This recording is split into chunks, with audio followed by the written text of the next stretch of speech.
Bismillahirrahmanirrahim. Sa'ad bin Abi Waqqas merupakan seorang sahabat Rasulullah SAW yang dijamin masuk surga. Dia memeluk Islam ketika berumur 17 tahun. Suatu hari dalam hidupnya, ia didatangi Abu Bakar Ash-Shiddiq radhiyallahu anhu yang dikenal sebagai orang yang ramah.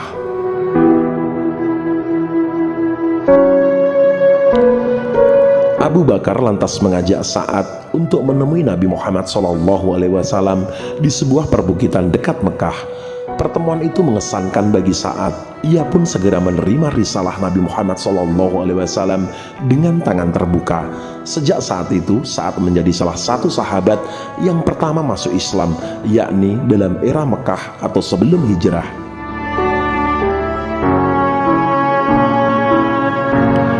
Silsilah Sa'ad bin Abi Waqqas secara tidak langsung bersambung dengan Rasulullah SAW. Aminah binti Wahab, yakni ibunda Nabi Muhammad SAW, berasal dari suku yang sama dengan Sa'ad, yaitu Bani Zuhrah.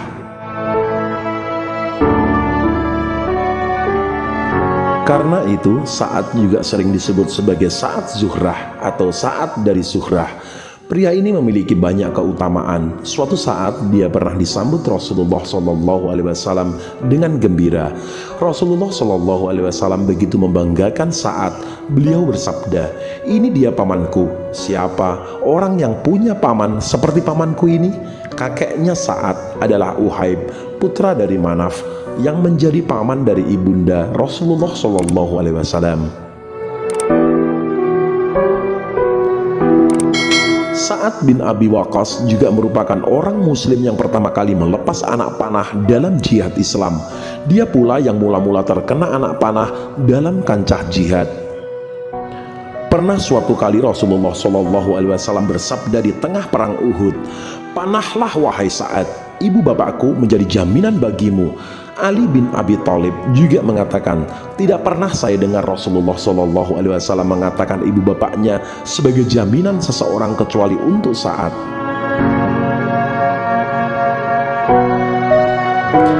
Sa'ad bin Abi Waqqas adalah salah satu di antara kesatria muslim yang paling berani. Ia mempunyai dua kekuatan yang sangat ampuh, panah dan doanya. Jika ia memanah, pasti tepat sasaran. Jika ia berdoa, akan dikabulkan Allah Subhanahu wa Ta'ala. Hal ini tak lepas dari doa Rasulullah SAW untuk Sa'ad. Suatu hari Rasulullah SAW menyaksikan sesuatu dari Sa'ad yang menyenangkan hati beliau. Maka Rasulullah SAW pun bermunajat, "Ya Allah, tepatkanlah bidikan panahnya dan kabulkanlah doanya." Demikianlah diri Sa'ad bin Abi Waqqas menjadi masyhur lantaran doanya disebut makbul. Kelak ketika fitnah terjadi pada zaman kekhalifahan Ali bin Abi Thalib, Sa'ad mendengar seorang laki-laki memaki Ali, Talhah dan Zubair. Orang itu bahkan terus menolak berhenti mencaci maki. Maka Sa'ad pun berkata, "Kalau begitu akan saya doakan kamu kepada Allah Subhanahu wa Ta'ala." Laki-laki tadi lantas berkata, "Rupanya kamu hendak menakutiku seolah-olah kamu seorang nabi."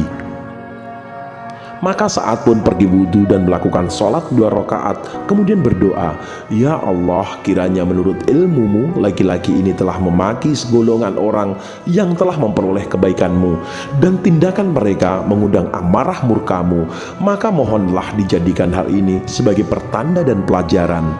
Tidak lama kemudian, tiba-tiba dari salah satu pekarangan rumah muncul seekor unta liar dan menabrak laki-laki tadi sehingga meninggal dunia.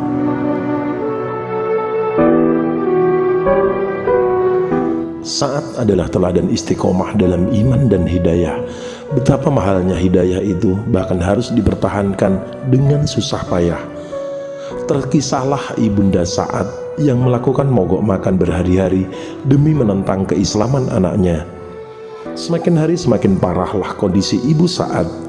Dalam ujian keimanan yang berat seperti ini, keimanan sang sahabat kokoh menghujam dan keluarlah kalimat yang abadi itu, Demi Allah Subhanahu wa ta'ala, ketahuilah wahai ibunda, seandainya ibunda memiliki 100 nyawa, lalu ia keluar satu persatu, maka tidaklah anakmu ini akan meninggalkan agama Islam walau ditebus dengan apapun.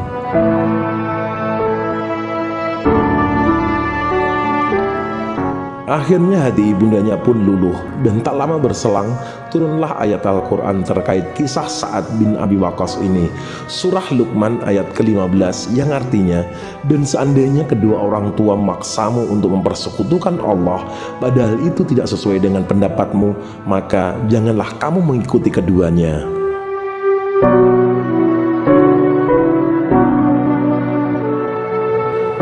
Kepahlawanan Sa'ad bin Abi Waqqas lainnya adalah ketika pasukan muslimin yang sedang dipimpinnya terhadang sungai Tigris. Kala itu umat Islam akan membebaskan Irak, padahal wilayah itu belum banyak dikenal oleh kaum muslimin, umumnya yang berasal dari Jazirah Arab. Alih-alih mundur, Sa'ad bin Abi Waqqas memerintahkan pasukannya untuk terus menyeberangi sungai demi mensukseskan jihad ini. Berkatalah ia kepada pasukannya, bacalah hasbunallahu wa ni'mal wakil. Kemudian dikerahkan kudanya menerjuni sungai yang diikuti orang-orang setelahnya. Maka berduyun-duyun pasukan muslim menyeberangi sungai. Ketika ada salah seorang prajurit yang menjatuhkan air minumnya, dilandasi semangat fastabikul khairat, pasukan muslimin berebut mencarikan tempat air itu. Demi melihat pemandangan itu dan betapa tinggi semangat perjuangan kaum muslimin, para musuh pun gentar dan ketakutan.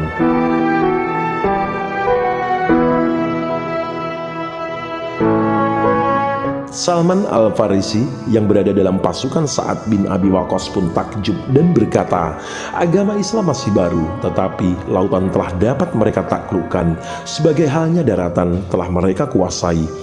Demi Allah Subhanahu wa ta'ala yang nyawa Salman berada di tangannya, pastilah mereka akan dapat keluar dengan selamat dengan berbondong-bondong, sebagaimana mereka memasukinya berbondong-bondong.